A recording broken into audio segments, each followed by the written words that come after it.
Holmes, poor little Wiggins needs our help.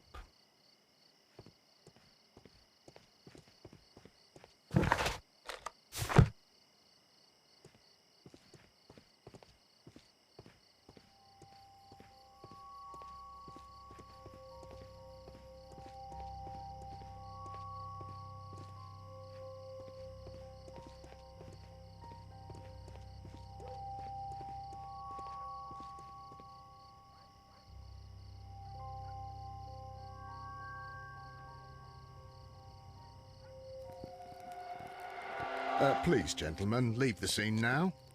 Oh, Mr. Holmes, is that you? Good evening, Constable... Constable Marrow. I was here with Inspector Aberline during the Ripper case, Mr. Holmes, back in '88. But then this is nothing like that case. With this one, we've got the murderer, the weapon, and the statements, which speak for themselves. Of course, Marrow. But you know that appearances can sometimes be deceiving. Who were the victims? The two men here, both shot. The stab fellow was Brian Vercotti, a well-known ruffian. The other, Kenneth Butler, a jeweller by trade. You spoke of statements. You have witnesses? Well, I was there, so I gave my own statement. And then there were two other witnesses who said they saw the killer Chapman. Mr. Turner, a gentleman who lives in that flat over there. And Polly Powell, a flower seller, who was over at the far side of the street. So, Constable Marrow, I should be delighted to hear your testimony. I was standing at the north side of Half Moon Street. That was the side that you came from. But you would have been unable to observe this part of the street, where we are standing now. That is correct. But I saw the two victims slowly enter Half Moon Street, and then shortly after, the fireworks started. A few minutes after that, the fellow Chapman rushed towards me and ran into Half Moon Street. Please continue. I didn't pay attention, but suddenly I heard a woman's cries and police whistles on the other side of Half Moon Street. I rushed over there and I saw the two dead bodies on the ground.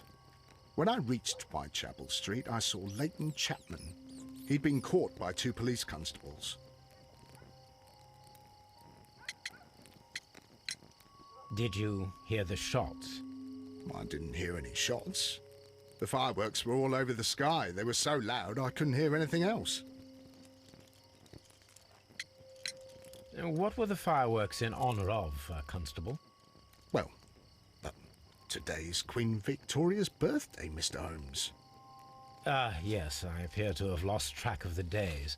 It is May now, of course. Constable Marrow, what else caught your attention while you were running through Half Moon Street? I saw nothing but rats, and I took the time to light every corner with my lamp. Did you happen to look up at Mr. Turner's window when you were on Half Moon Street at that time? Yes, I saw that the window was open, but no one was there. It was dark in the room. Constable, your statements have been of great value to me. Mr. Holmes, I had no doubt about this case, but now that you are here...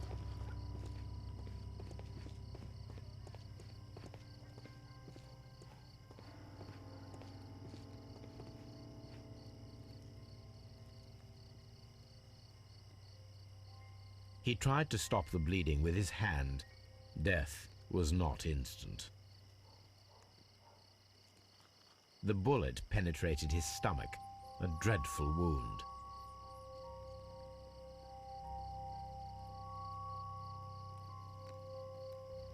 A tattoo from Westgate Prison. Vercotti must have done some time there.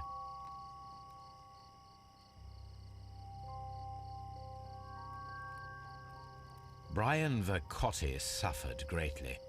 What a terrible way to die.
The bullet struck his head. This man didn't stand a chance.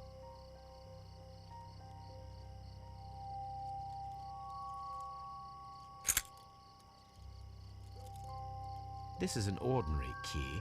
I wonder what kind of door it opens.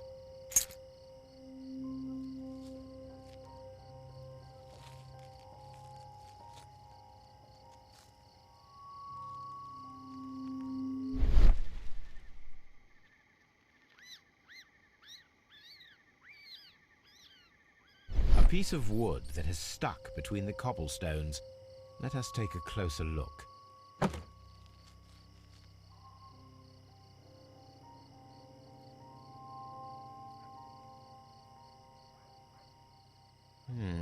This shard of wood is quite new.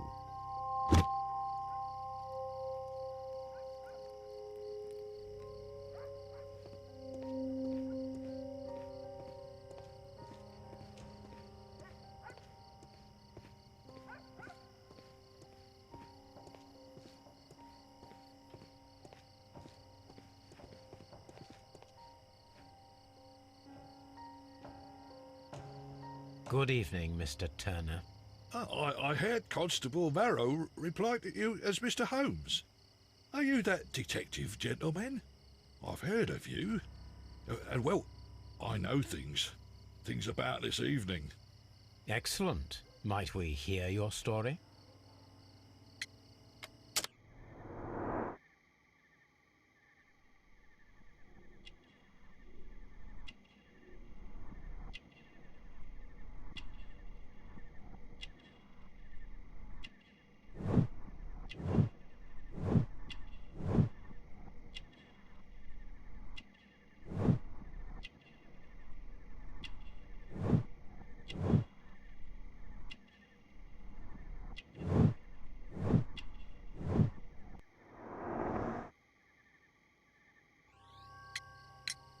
Could you tell us everything that you may have seen or heard?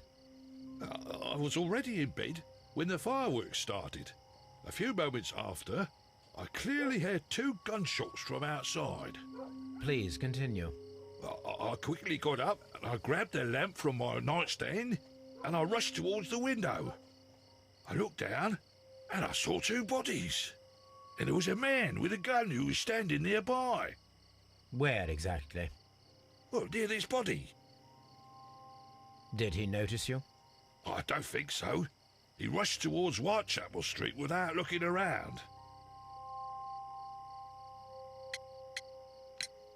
Mr. Turner, did you see anyone else in the street? No, I saw no one but that man, the murderer, the fellow they caught. Were the 2 shots you heard consecutive? Yes, there was a very short pause between them, and they sounded different somehow. It seemed to me that the second shot was louder than the first. That is an interesting comment.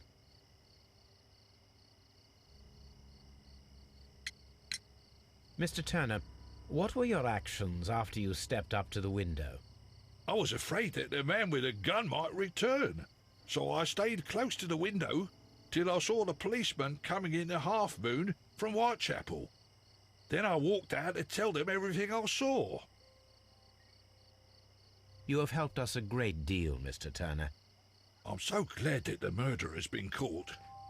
I'll do anything to save my brother, Mr. Holmes.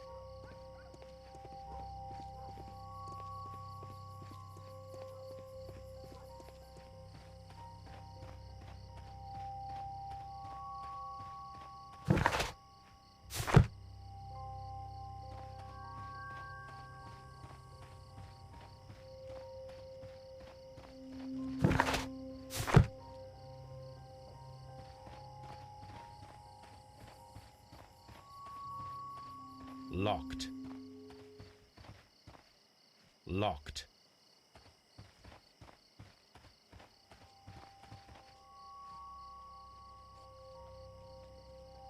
Mrs. Howell? What do you want? My name is Sherlock Holmes. I'm assisting the police with their investigation of the crime that took place this evening. Well, I've already gave my testimony, but very well.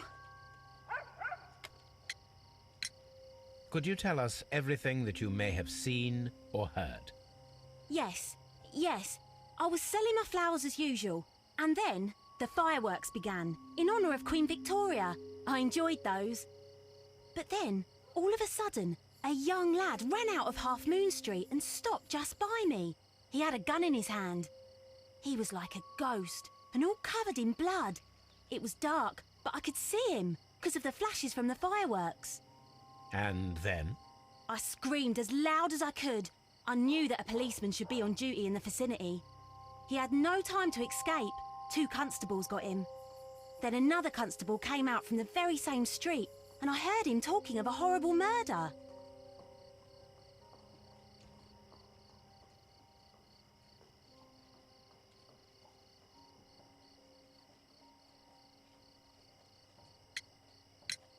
Mrs. Powell, did you hear the gunshots? I'm not sure. You know, what with the fireworks? Did you see anyone else leaving Half Moon Street, prior to or at the time of the crime? No, sir, I did not. Even with all the fireworks, I was very attentive, as I'm always on the lookout for customers. My thanks to you, Mrs. Powell. Such a young man, and already a murderer.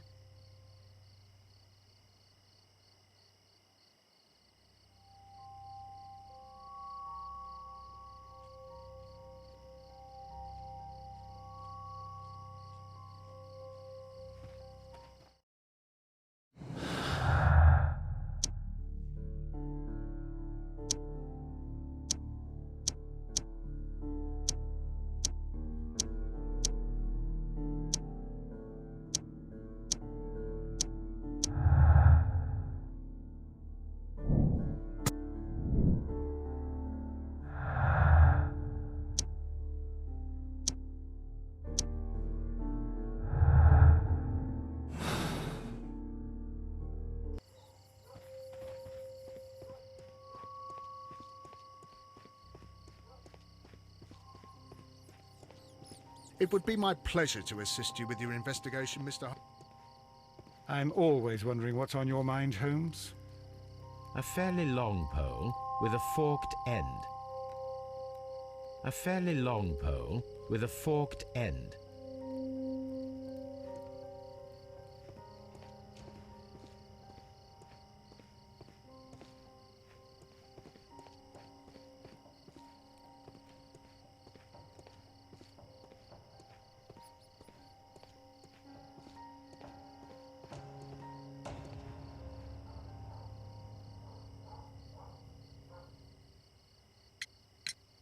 Mr. Turner, you have stated that you remained close by your window after the crime, is that correct?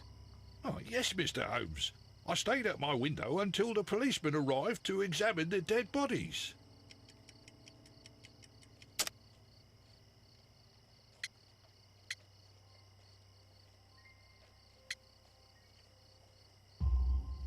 That is very interesting, Mr. Turner.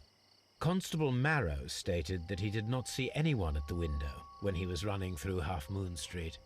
Well, I think Constable Marrow and me, we might have been distracted by the whistles and shouts coming from Whitechapel.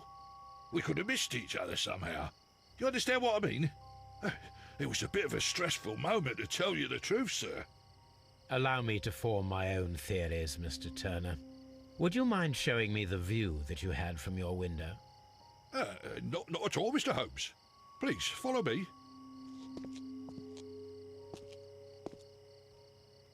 Mr. Turner appears to live very modestly.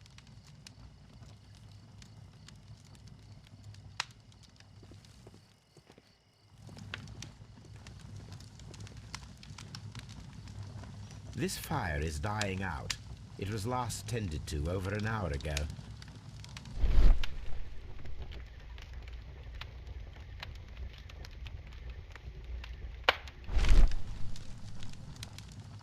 The papers are almost entirely burned. I am unable to see what's written here. These words are illegible. The papers were thrown into the fire just a short while ago.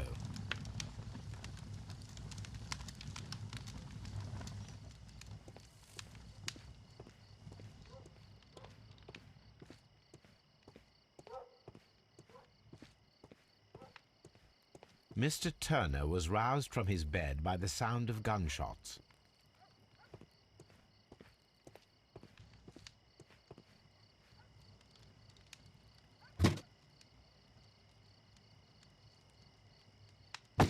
A perfect match.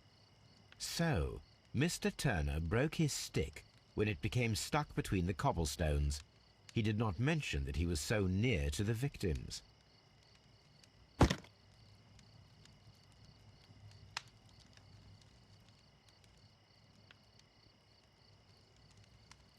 The books on this shelf are in a mess. It looks as though Mr. Turner was trying to find something in a hurry here a short while ago.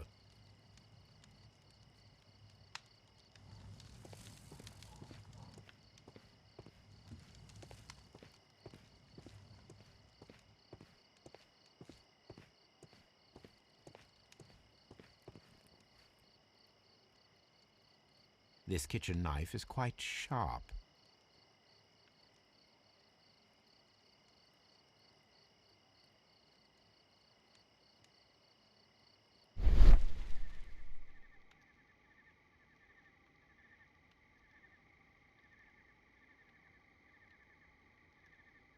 There are pieces of shredded paper scattered over the table. This kitchen knife was used to cut the paper.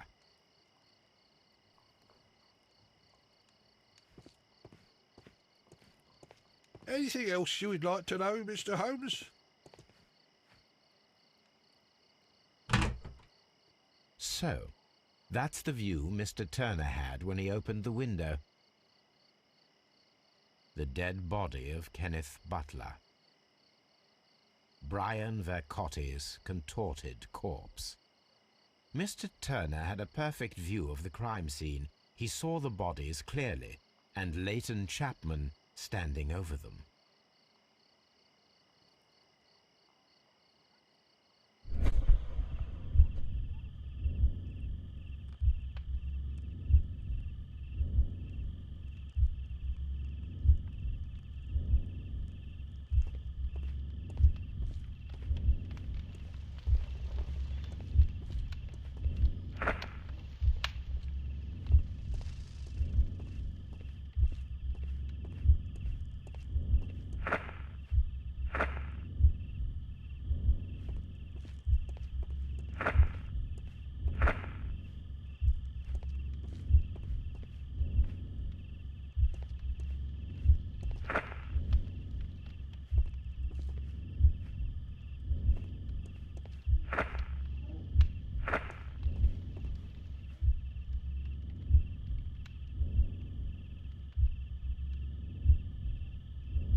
So Mr. Turner used a book to hide an object that he found on Kenneth Butler's body. The question is, what did he find?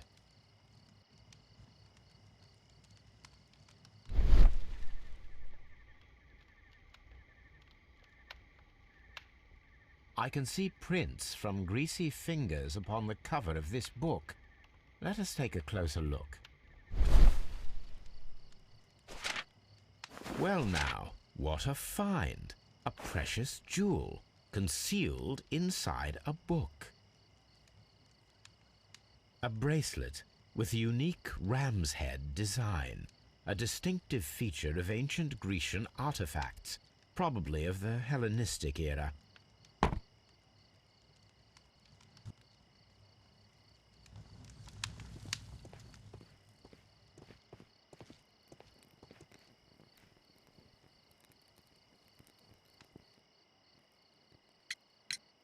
Mr. Turner, how would it be possible for a man of advanced years, such as yourself, to rush from his bed to the window in a matter of seconds, as you have stated? Well, I'm able to move very quickly, despite my age. And when the situation requires it, Mr. Holmes.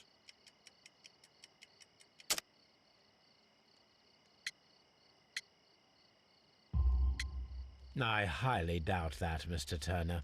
I observe that you suffer a severe limp due to your injured right leg. It would have taken at least 10 seconds for you to approach the window. That means you could have easily missed something or someone in Half Moon Street during that time. You're right, Mr. Holmes. I could have missed something. But it did seem to me that everything happened so quickly. Oh, time can pull tricks on you. And what of everything else that you told us? Mr. Turner, it is vital that we have your complete and true statement. Mr. Holmes, I do assure you that the other things I said were most sincere. Mr. Turner, you were not sincere with me. Not then and not now. But Mr. Holmes... This, Mr. Turner, does not look like anything that a poor man might possess. It is worth more than the home that you live in. I can explain. No, merely correct me if I am wrong. You saw Leighton Chapman through the window, but you also noticed a glittering object on the ground, this precious jewel. You walked down and took the bracelet from the body of Kenneth Butler, and when you heard the whistles, you hurried away. That broke your walking stick. It caught fast between the cobbles. Constable Marrow was unable to see you in the window as you were climbing up the stairs on your way back to your flat. Upon returning home, you hid the precious jewel inside a book. Mr. Holmes, please don't send me to prison. I didn't do anything bad. I'm just a poor man. When I chanced upon the bracelet, I saw it as an opportunity to make a little money. I was desperate. I only took the bracelet, that's all, I swear. You made a mistake by lying to me. But you are not a criminal. I believe that. Although I must return this bracelet to its rightful owner.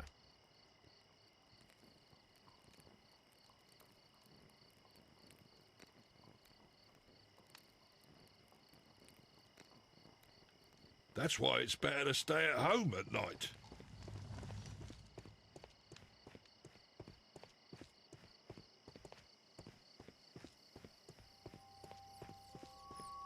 It would be my pleasure to assist you with your investigation, Mr. Holmes. I'll do anything to save my brother, Mr. Holmes. I sup-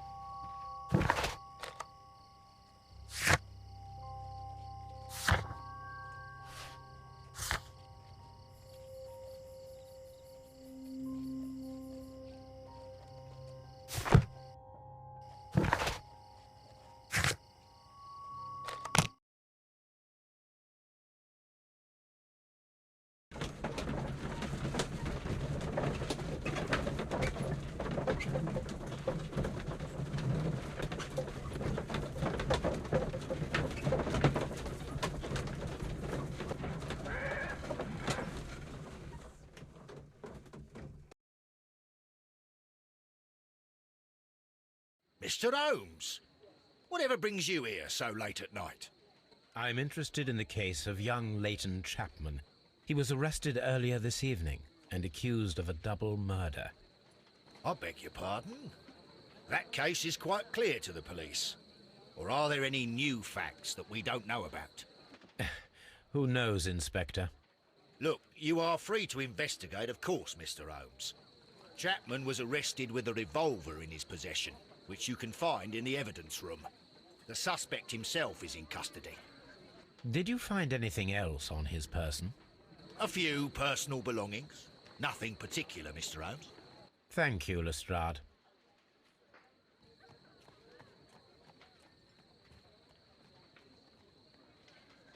Mr. Holmes, what is the trouble with that lad? Isn't he guilty of murder?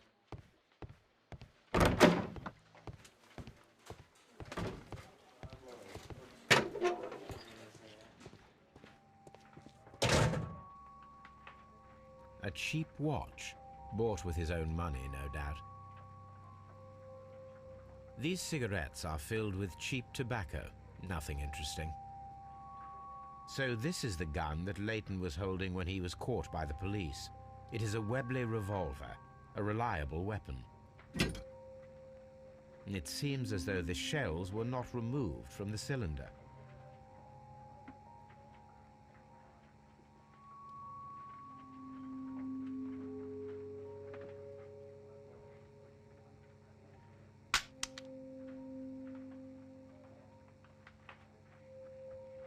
Two out of the 6 shells have been fired.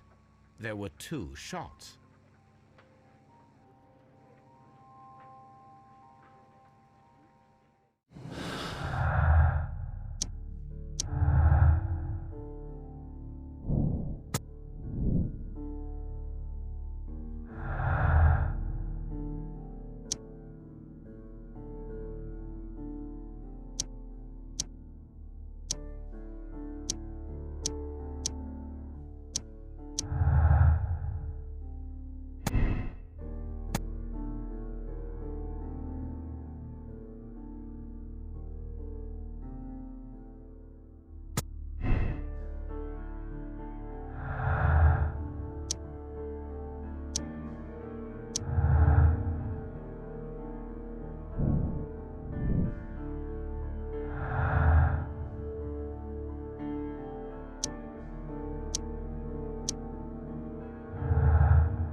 Please escort this suspect for interrogation.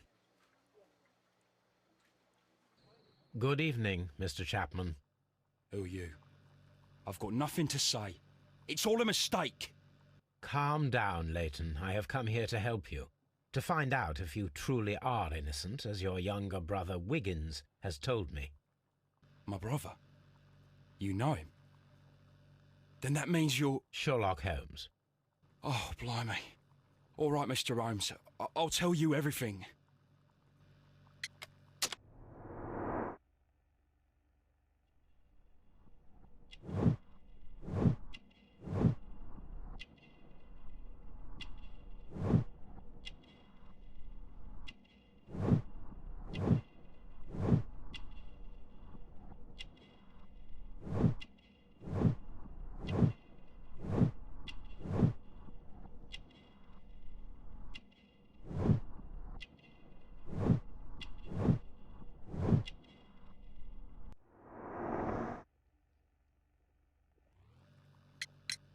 Good. Tell me your account of what happened. I left my work, and I hurried up to see the fireworks in Whitechapel. I was late, so I decided to cut through Half Moon Street. I saw the first fireworks light up in the sky. I bumped into a constable on a corner before entering Half Moon. Then suddenly, what with all the firework flare, I saw 2 men. They were both lying flat in the middle of the street. I stopped where I was. I thought about turning back to the police, but as I was thinking of that, I saw a third person. He was leaning over the body that was furthest from me. The second I saw him, he raised his head, and he stared at me. In a flash, I saw his gun, but he made a dash for it instead, and he escaped through Whitechapel Street. So you might still have had time to return to the constable. I panicked. I didn't know what to do. Anyway, I approached the bodies just to see if they were still alive. I saw that one had blood pumping out of his stomach. He was dying. It was horrible. The second one was already dead. He had a hole in his head. He was holding a gun in his hand, though. I took it, and then I followed the third man. Interesting. Pray, continue. I turned a corner, and I saw the man standing in the middle of the street. He seemed to be in some sort of panic. And then, Mr. Holmes, something strange happened. I told the police and they laughed at what I said, but I swear to you, my words are true. I started running towards him. But then I was blinded by a flash. It was so bright that I hardly saw anything for a good dozen seconds. But I kept running forward. As I arrived in Whitechapel, I heard a woman screaming. And then I was caught by the police. But there wasn't a trace of that man. Of course, then they found a gun and all that blood. I couldn't see the murderer escaping and all that mess. Perhaps I was still half-blinded at that moment. A thrilling account, my young man. Leighton, are you able to describe the person whom you saw standing in Half Moon Street? Well, I wasn't able to see his face at all. It was too dark, and he was too far away. I could see his silhouette. And what about that? Nothing so special. He was wearing a jacket. He was quite average in size and his weight. I see. Was there anything else that struck you at the time? No. But perhaps... It's strange, but I can't remember the sound of his footsteps as he was running away. Perhaps it was because of the fireworks or the surprise of me seeing him. Leighton, I confess I am puzzled. Why should a young lad like you take a gun from the hands of a dead man and set off in pursuit of a probable killer? I know. I keep wondering that, but at the time it was like a reflex. A criminal ought to be arrested, and he was armed. You were willing to risk your life. That was a little foolish, unless you wanted revenge. No, Mr. Holmes. I was just being brave and stupid. I'm sure that you were, but I believe that you may have recognized one of the victims, Brian Vercotti. You knew that gentleman well, did you not? However could you know that? You have a typical tattoo of the Westgate Brotherhood upon your hand. I observed exactly the same mark upon Mr. Vercotti.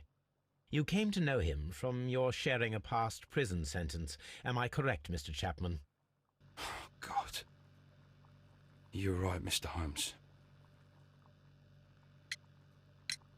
Would you tell me a little about Brian Vercotti?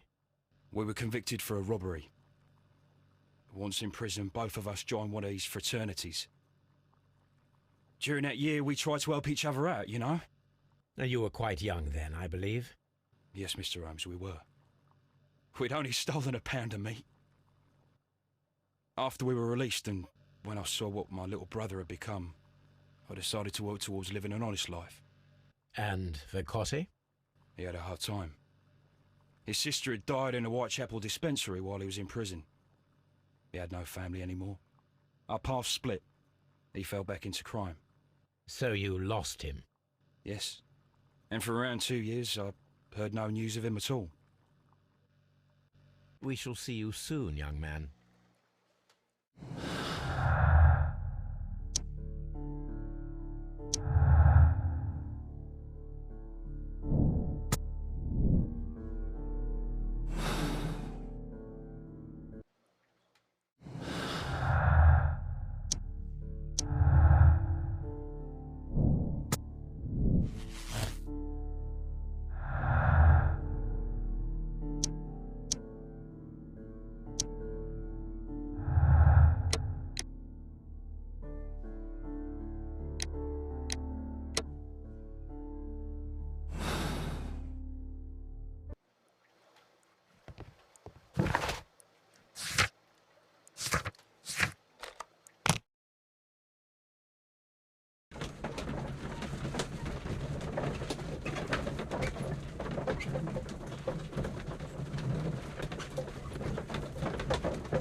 That is not the one I need.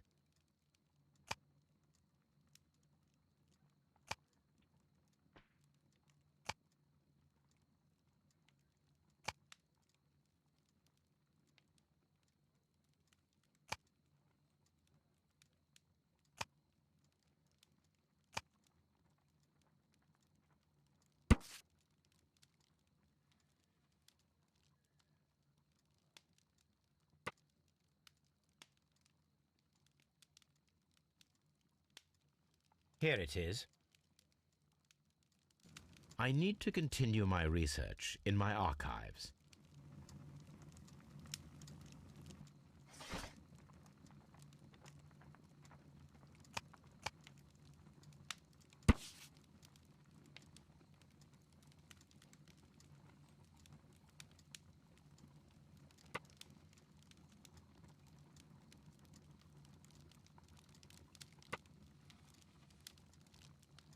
Here it is. One of the victims, Kenneth Butler, was involved in the story of the stolen Hellenistic treasures. A visit to his pawn shop should tell me more.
Mr. Butler's key matches the lock perfectly.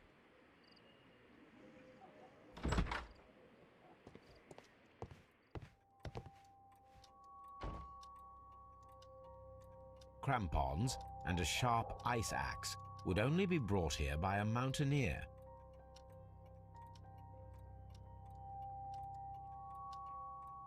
Crampons and a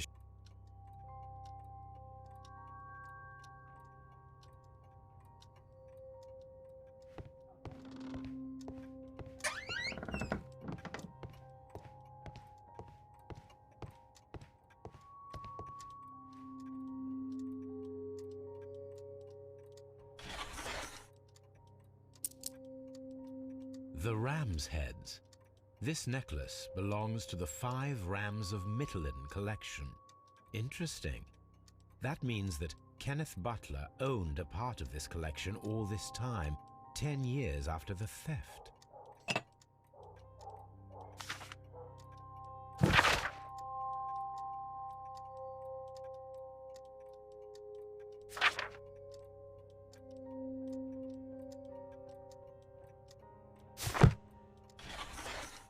It looks as though Mr. Butler kept a careful record of his operations.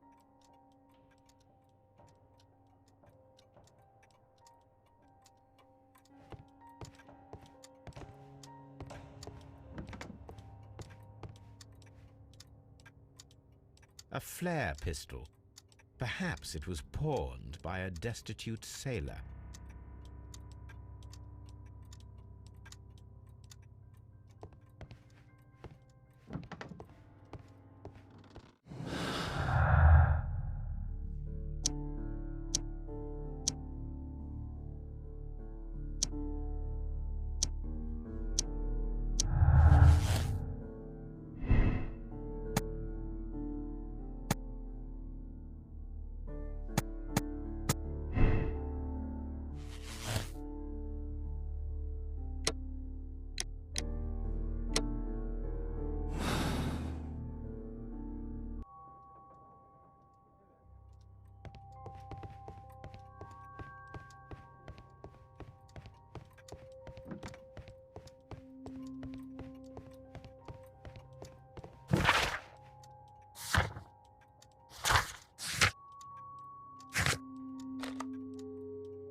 I'm always wondering what's on your mind,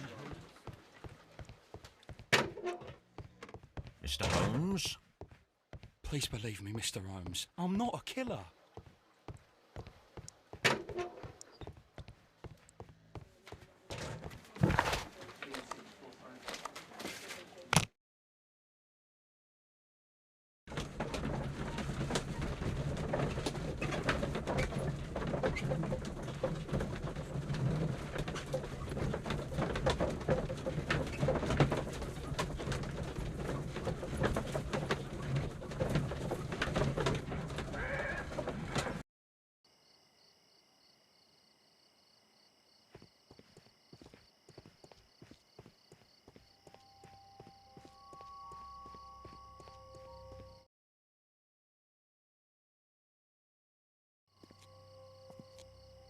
What's up with you, lad? What are you waiting for? I'm waiting for my brother to be released. Your brother? The one that you caught, beat up and imprisoned. Ah, the murderer. He ain't killed no one, copper. Watch your mouth, lad, else you'll be joining that worthless brother of yours.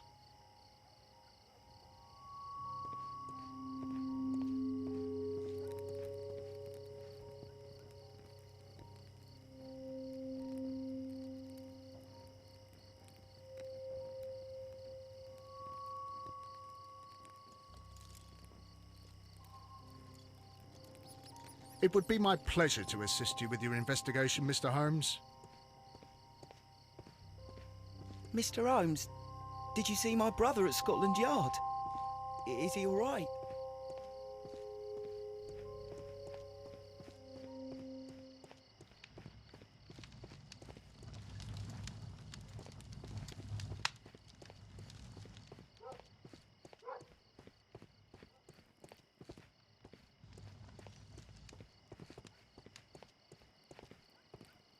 I wish this crime had never happened, Mr. Holmes.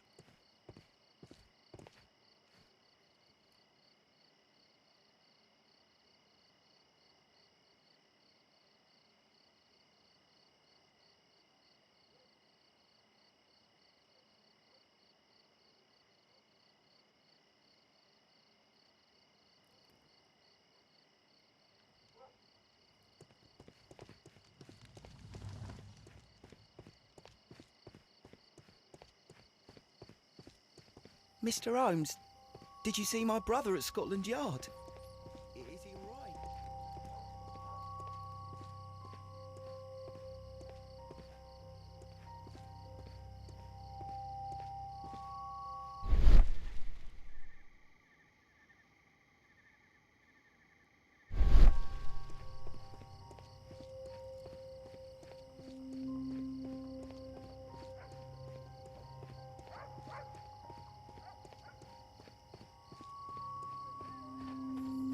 I suppose that I shall have to move my stall now.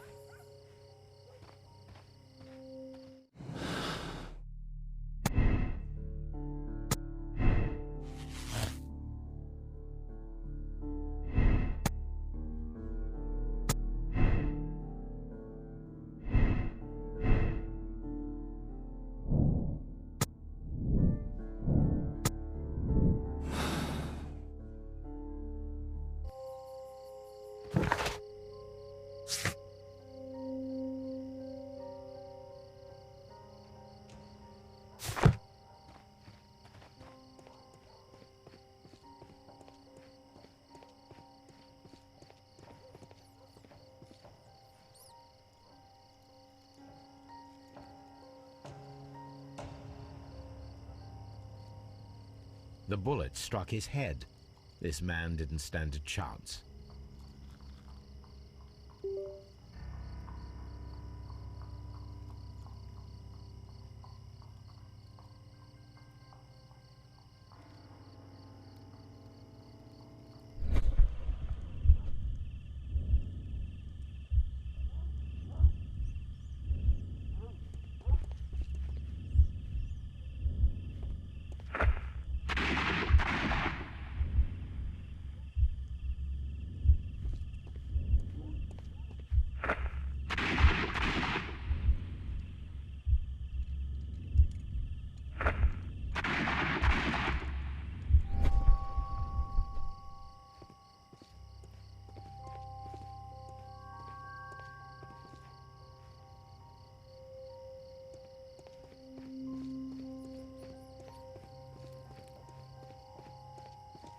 I am unable to see any higher.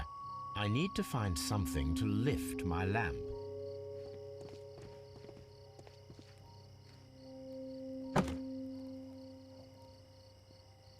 This should be useful.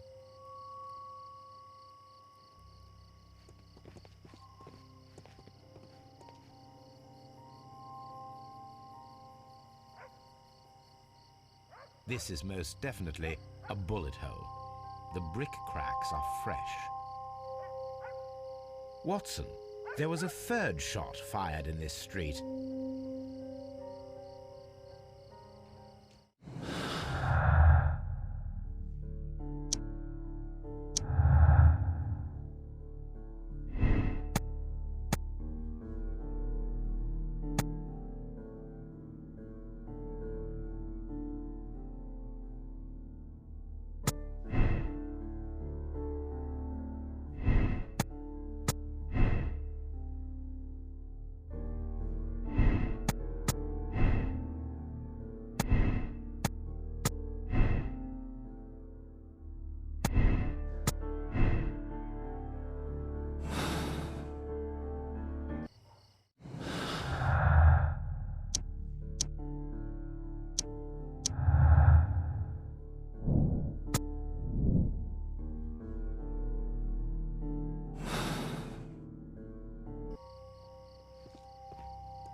Constable Marrow, I would value your assistance in this investigation. It would be my pleasure, Mr. Holmes. I would like to make sure that there are no places in Half Moon Street where a man could hide while you were running through it with your lamp. All right, Mr. Holmes, what should I do?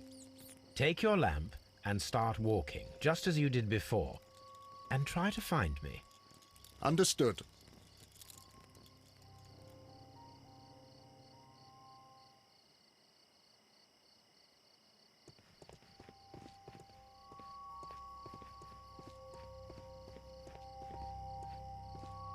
I can see you very well, Mr. Holmes. All right, Constable. Let's try again. I'll find another place to hide.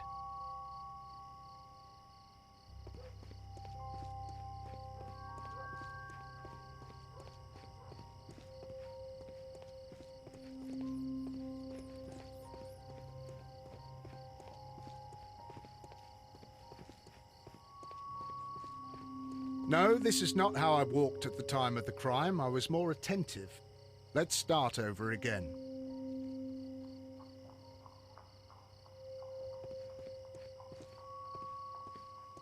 Here you are, Mr. Holmes. All right, Constable. Let's try again. I'll find another place to hide.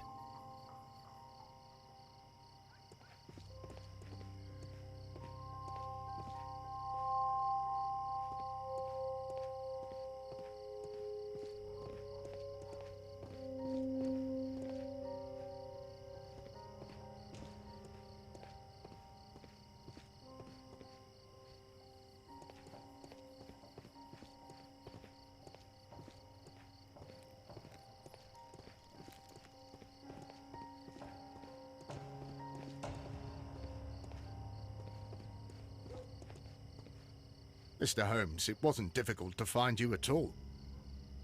It is obvious now. No one could escape Constable Marrow's lamp while hiding in the street.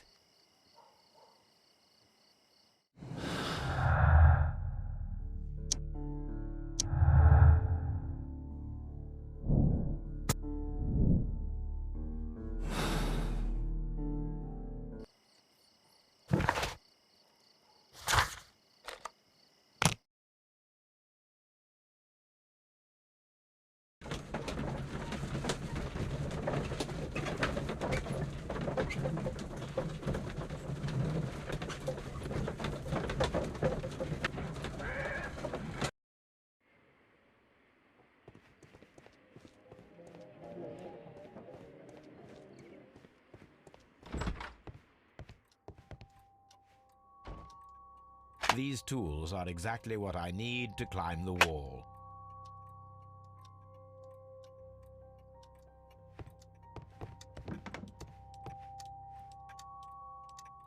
This is exactly what we need in order to imitate the flash of the fireworks.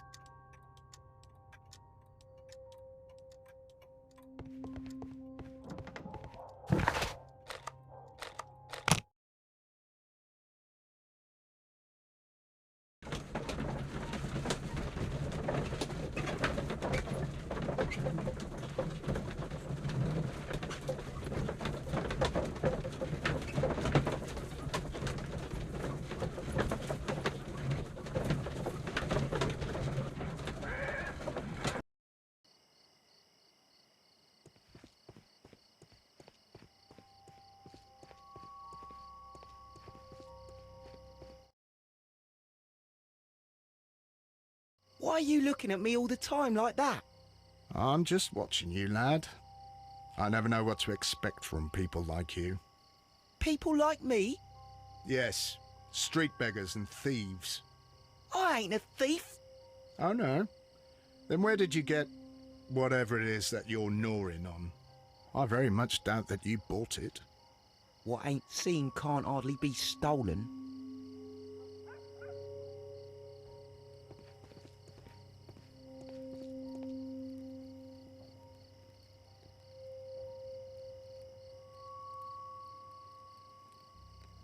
Constable Marrow, Watson, I would like to perform another kind of reenactment with your help. I'm listening, Mr. Holmes. I want to check if Leighton's testimony can be trusted. If someone could vanish into thin air at a specific moment. But Holmes, I don't see how. I am going to be the mysterious gentleman whom Leighton followed. I will stand exactly where he saw him before he was blinded by the flash. Watson, you will be Leighton. When I fire the signal flare, you should start to chase me. I understand, Holmes. You, Constable Marrow, just play your part and do exactly as you did. Just, please, wait 5 seconds after the signal flare. I doubt that Polly Powell would have screamed any earlier. As you say, Mr. Holmes. Let us begin then. Catch me if you can.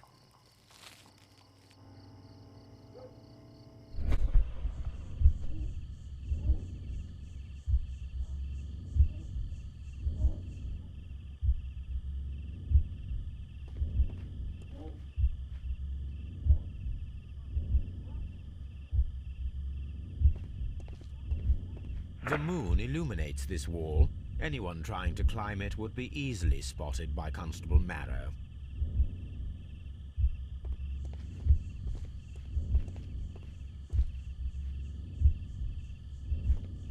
This wall is cast in shadow. It would be difficult to see anyone scaling it.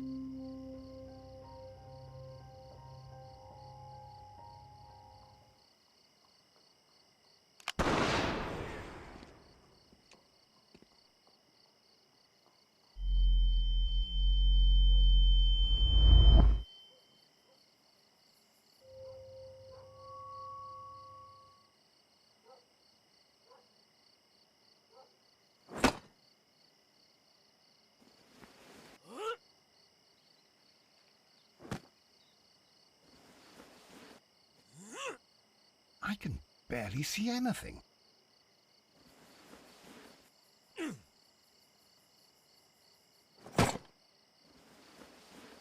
Holmes?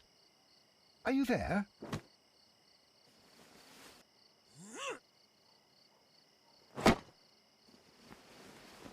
I should try climbing faster.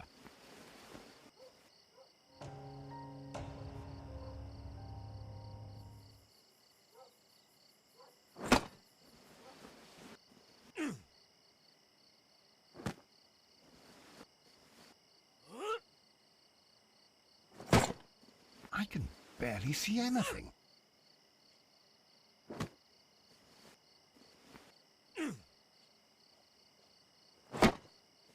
Holmes? Are you there?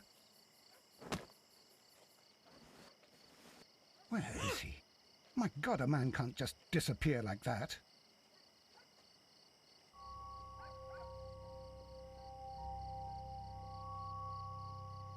Holmes? Holmes? Where are you? I cannot see you, Mr. Holmes. Dr. Watson, it seems that Mr. Holmes has disappeared. Don't worry, gentlemen, I am up here, above your heads. How on earth did you get up there, Holmes? I am using crampons and a climbing axe, although the person we are looking for did not leave any traces of such tools. Constable, is there any way to get to the top of this building? Yes, Mr. Holmes, I can show you. The door to the building can be found from Whitechapel Street. Gentlemen, I am on my way down.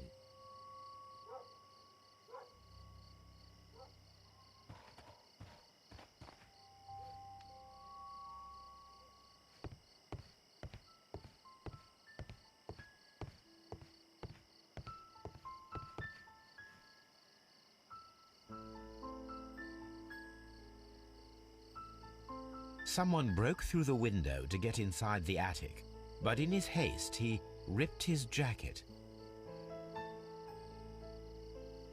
It's empty.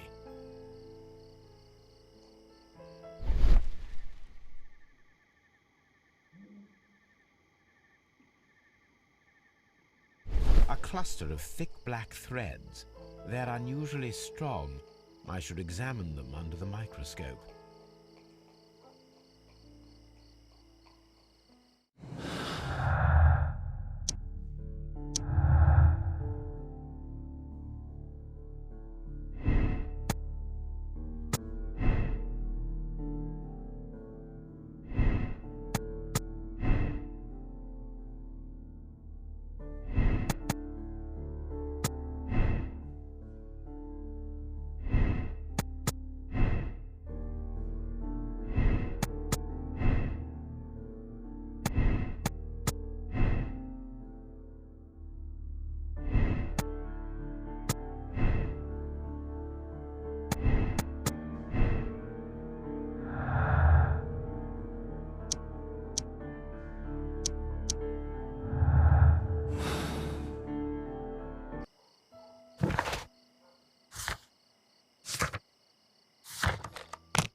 Let us take a closer look.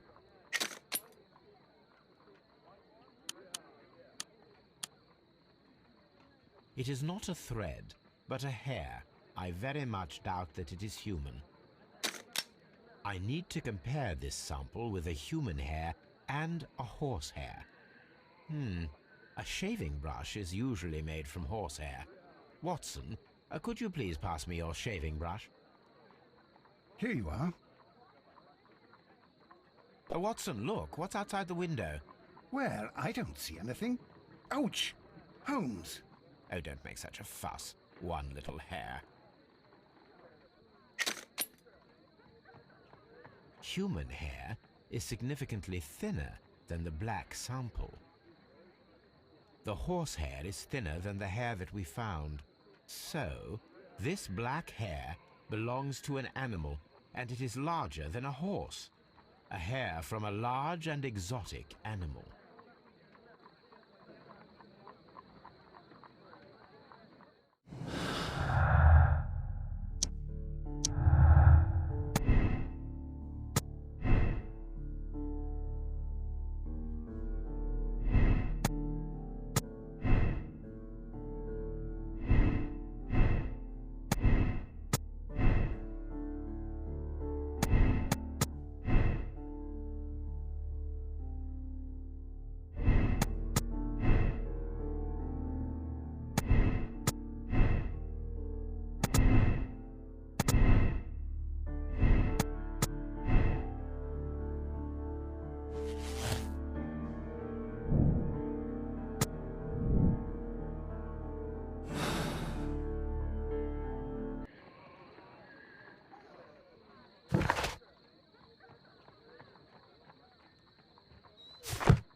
I'm all...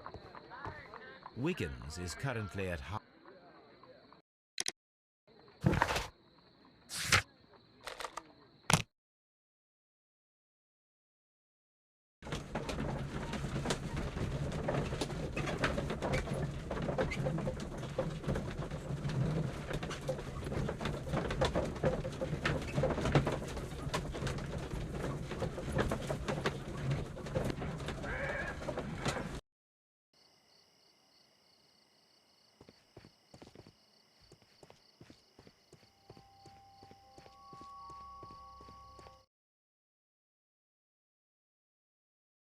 Wiggins, my lad, what are you doing here? You'd best be leaving and be quick about it.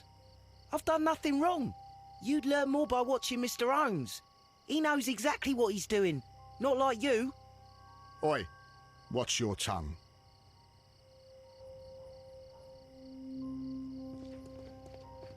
It would be my pleasure to assist you with your investigation, Mr. Holmes.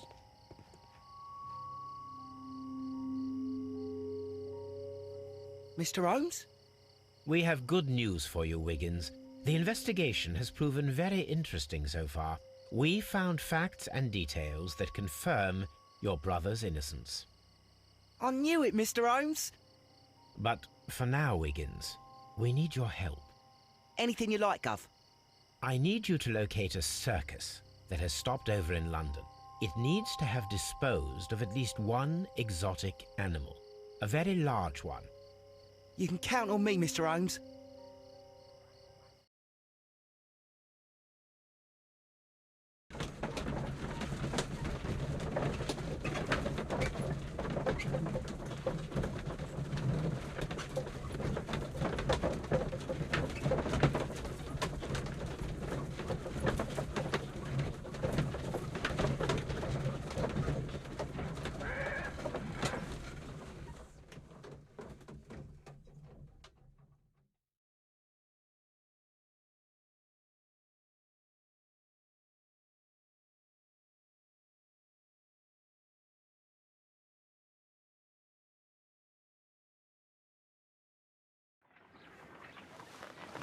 I do hope that those children don't get into trouble, Holmes.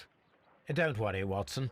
I predict some news in 7 seconds. Mr. Holmes, we found it. Here it is.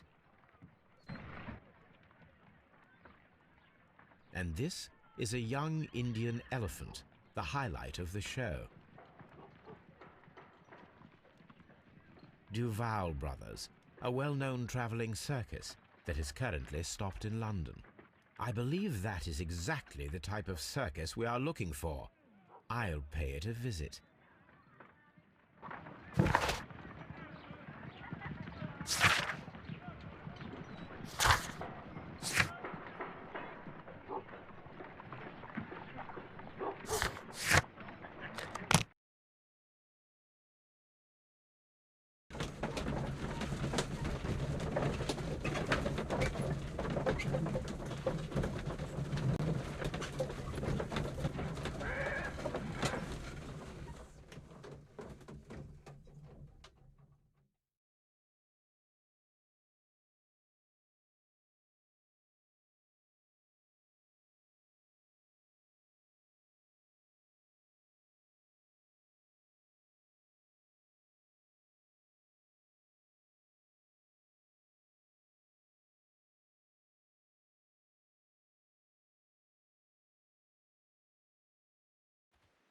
Hey, you! Stop right there. Good morning, sir. Pardon me, but why am I not allowed to walk around here? Because it's private. Well, I only wanted to meet the artistes. Hmm? You're wanting to apply for... Nah. You don't look like the type of, artistic lockpicker that we're looking for. You might be surprised. What? Nah. I don't think so. Clear off.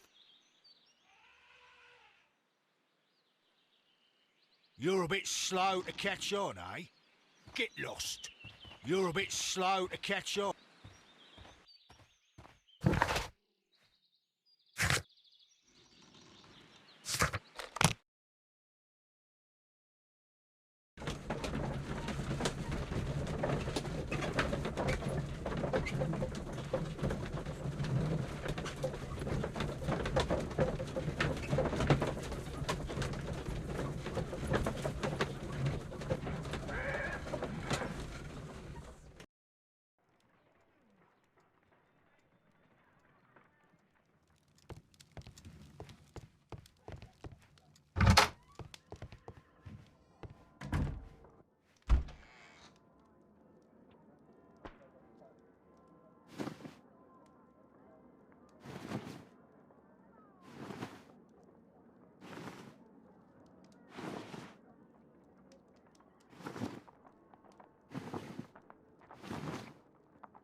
Stay where you are.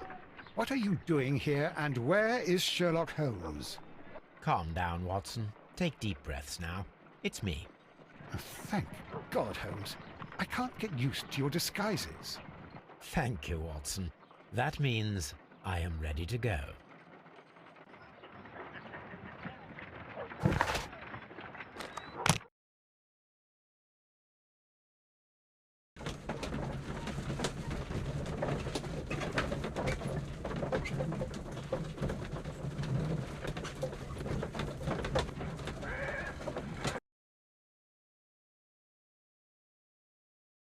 Who are you? What's your name? My name is Nigel. I'm here to open the locks. Talented, eh? Let's see. Go inside the marquee and show yourself to Charles Foley. And I'd highly advise you not to trick him. Got that? I've got it. Charles Foley is inside the marquee.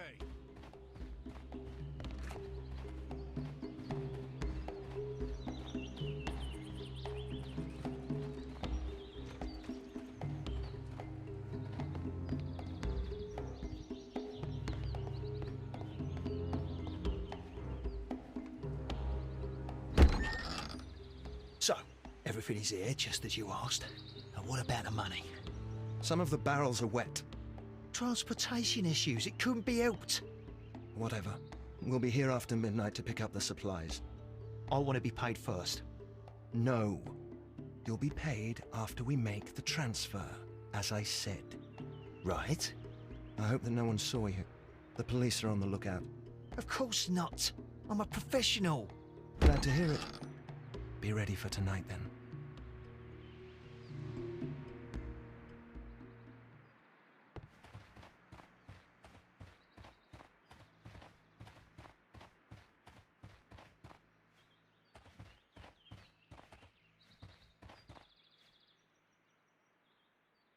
This wooden barrel is damaged.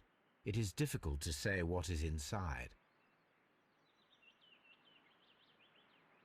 There is a spot on this barrel that was intentionally painted out.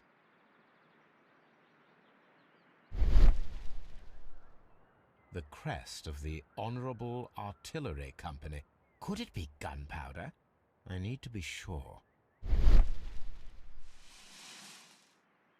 Judging by the fractions and the scent, I can confirm that it is, in fact, gunpowder. The barrels are roughly clustered. It seems as though they were brought here in a hurry.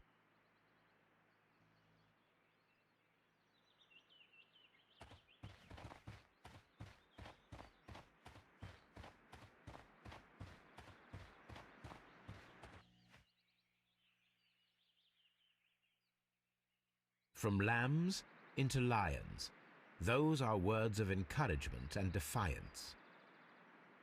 That's a picture of a contemporary gentleman wearing a Robin Hood hat. Interesting. This poster was clearly made to fire up rebellion amongst the people. This printing press is old, but still quite capable of printing hundreds of pages per day. There are enough posters to paste across half of London's walls. Powder kegs, a printing press, and a great many blank papers. All of this was stolen by the Merry Men quite recently. And these poster samples. I am quite sure it is not a coincidence. The Merry Men are planning some sort of sabotage. Stop right there. Who are you? Are you Charles Foley? Maybe. They say that I can open any door. Do they now? We'll see that lock near the chains on the table over there. Open that.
Well, they're right. What's your name? Nigel Shirley, from York. Ah, Nigel from York. Never heard anything about you. How'd you hear about me?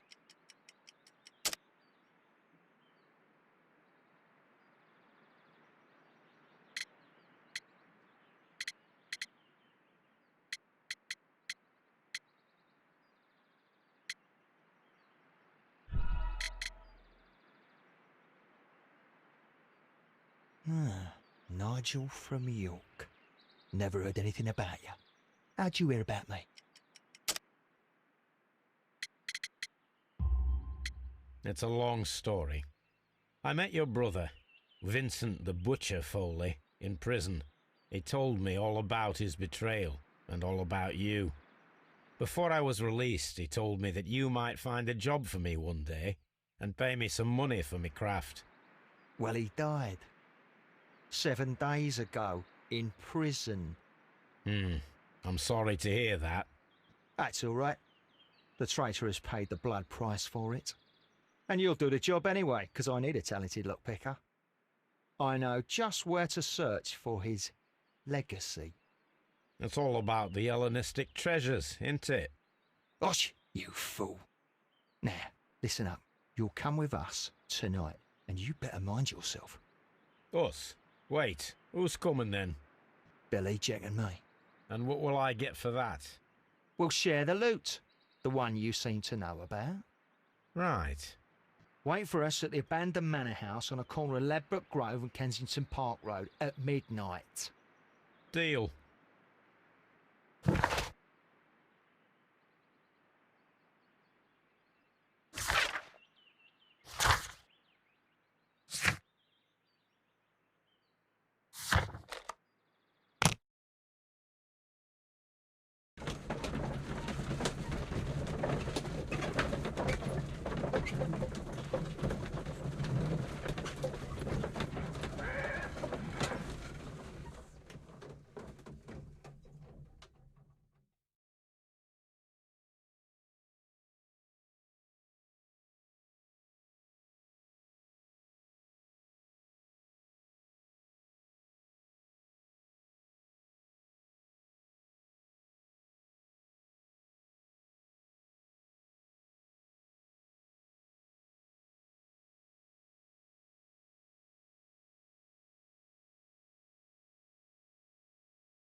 Here I am at the manor. Somewhere inside it are the Hellenistic treasures. This lock is quite old. It shouldn't be much of a challenge.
I need to find where the safe is hidden and lockpick it.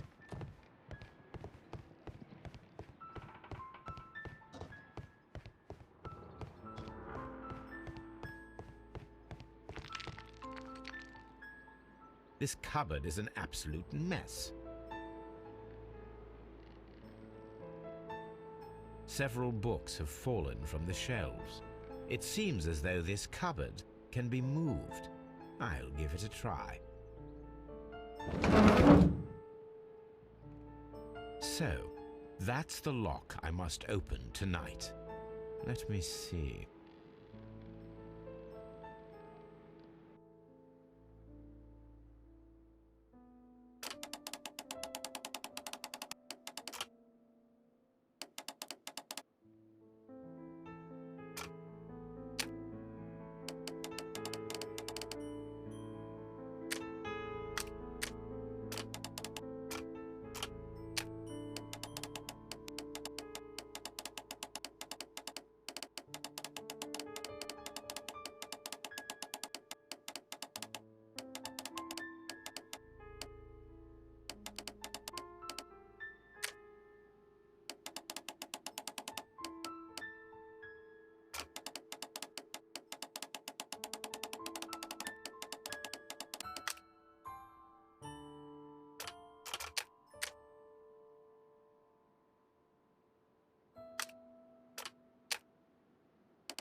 what a surprise! Another lock.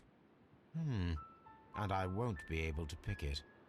I recall that precious key around Foley's neck. It might prove a decent fit. I suppose they hired me to only open the first lock. Let us wait for the thieves, trap them, and find out. Let us check the thieves' possible escape routes in the event that they are caught off guard by the police from the front door.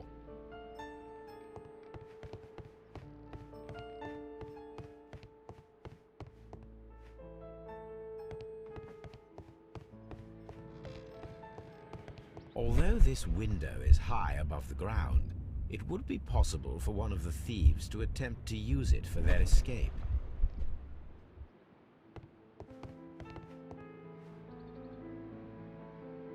This is the perfect place to set a trap.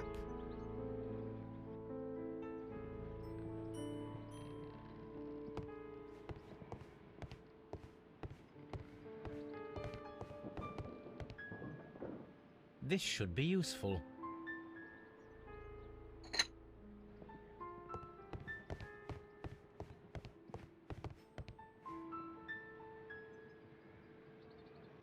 One step on these beads, and our thief will go flying. I should walk carefully here, else my plan will be ruined.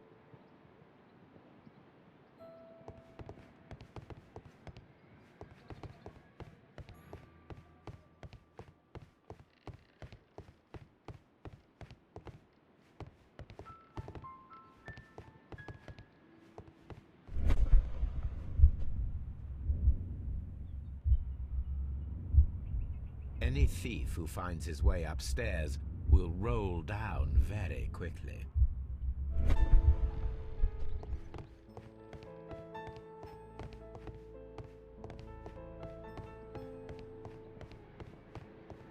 The ground floor window is a perfect way to escape the police.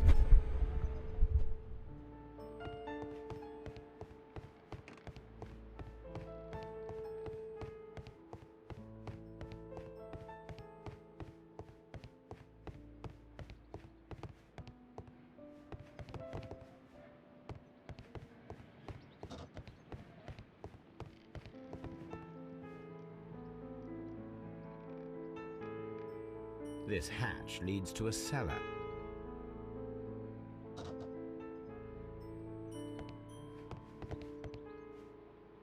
This hatch...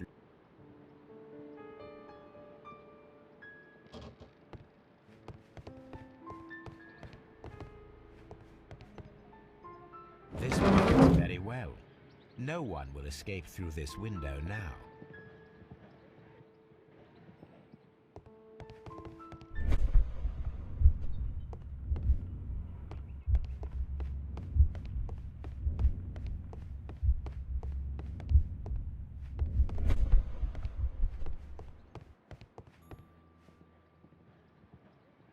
Oh, that's a lovely old carpet.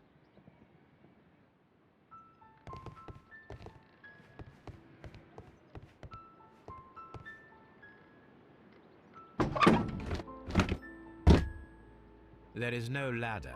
If anyone falls here, he will need assistance to get out.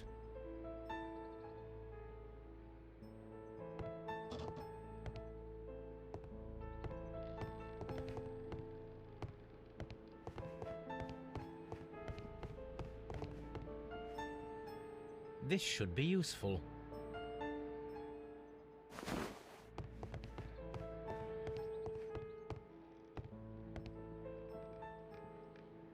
Now, it's not an open hatch, just a nice carpet on the floor. I should walk carefully here, else my plan will be ruined. Now, if a thief runs through the kitchen, he'll pay a surprise visit to the cellar. This door is a perfect means of escape in an emergency.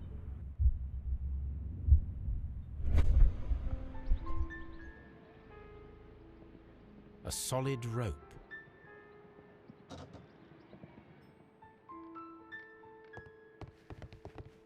This door is a perfect means of escape in an emergency.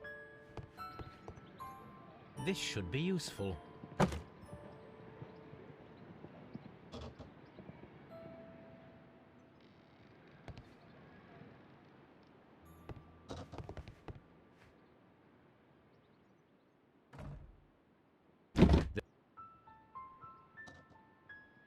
The door is now blocked.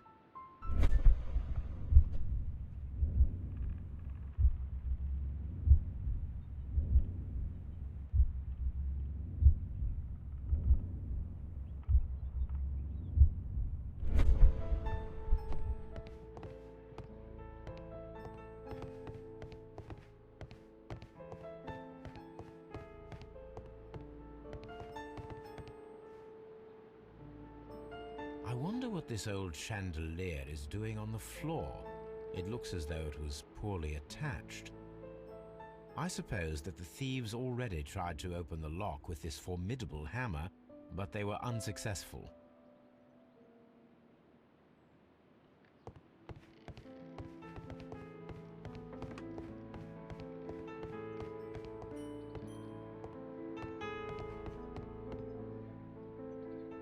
This should be useful.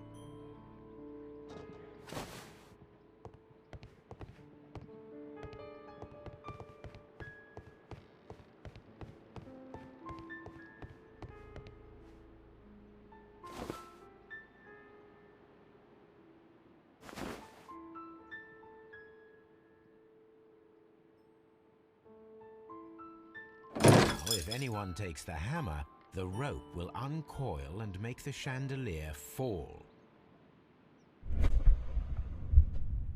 If he runs through the dining room and takes a sledgehammer to force open the door, the chandelier will knock him down. The traps for my circus companions are all prepared. I can leave now, but I'll return later with Charles Foley and his companions.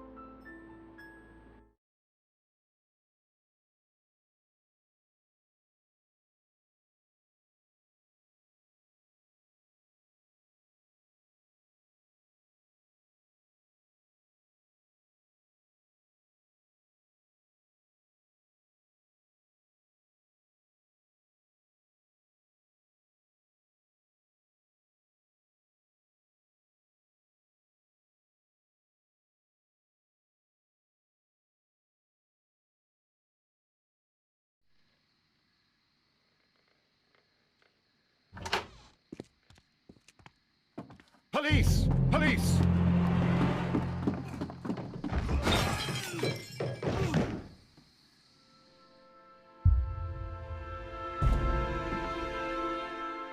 Stop where you are! Where are they? Trapped, Watson, with your assistance. How so? You sounded just like a real Bobby, my dear fellow. You startled them into the traps. I did? I assure you, Watson, it was quite an entertaining show.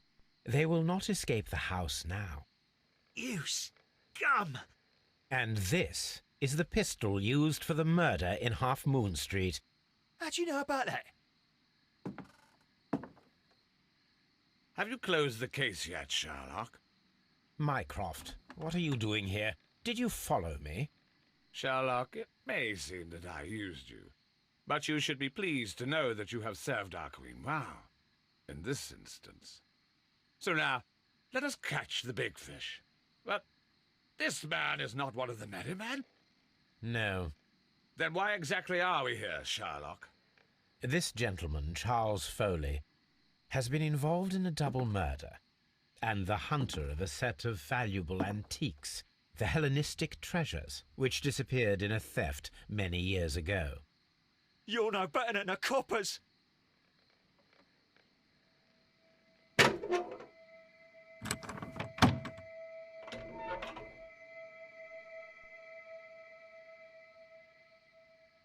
Holmes, that is incredible. The Hellenistic treasures. Indeed. Nothing but trifles. Where are the merry men? I don't know why you are asking me, Mycroft. They are yours to find. I'll see you soon, dear brother.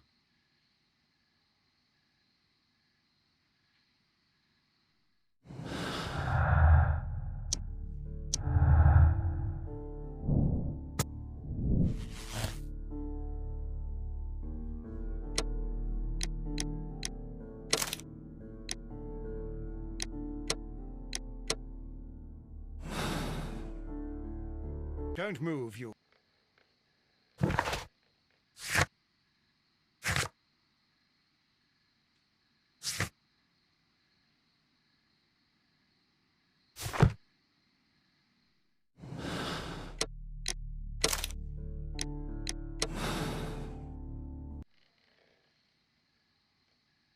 Charles Foley, you committed the crime of premeditated murder and of theft.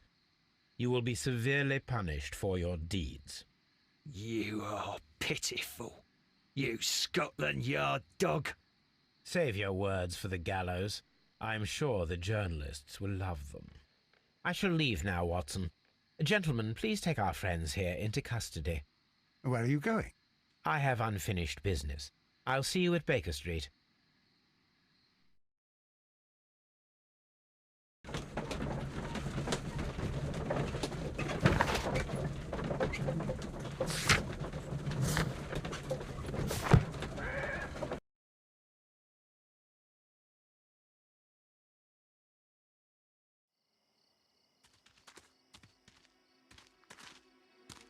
Be careful with the lamps. Don't bring them too close to the barrels.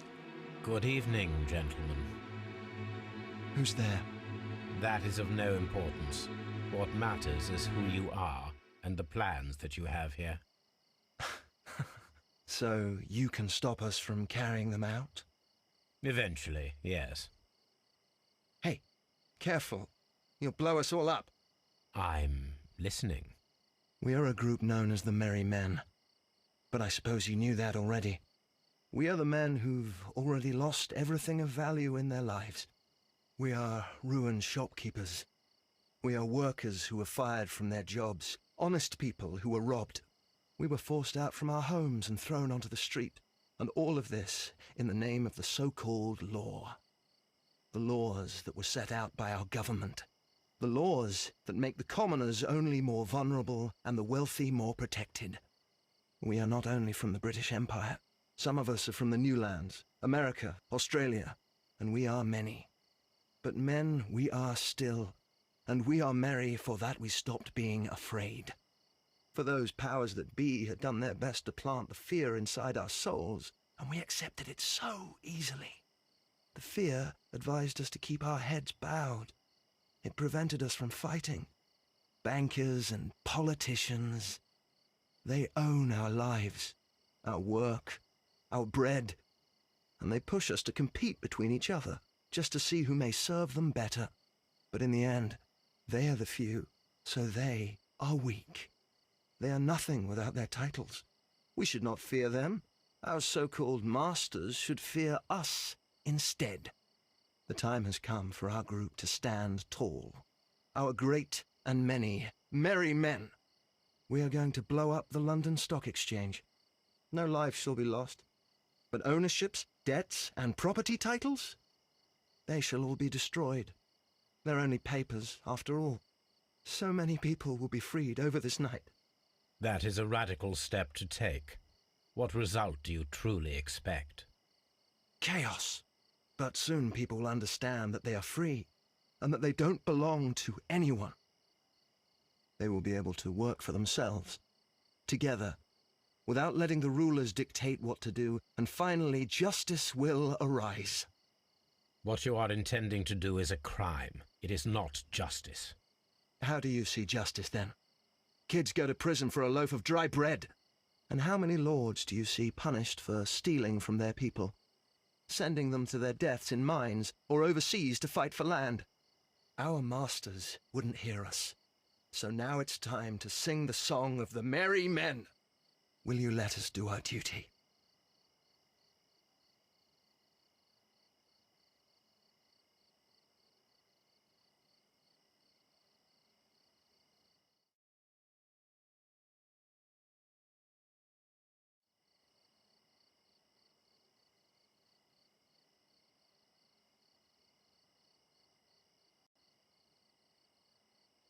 When the law serves only the few, it can no longer be trusted. Every man is equal, and he has a right to choose his own way. And I shall not stop you.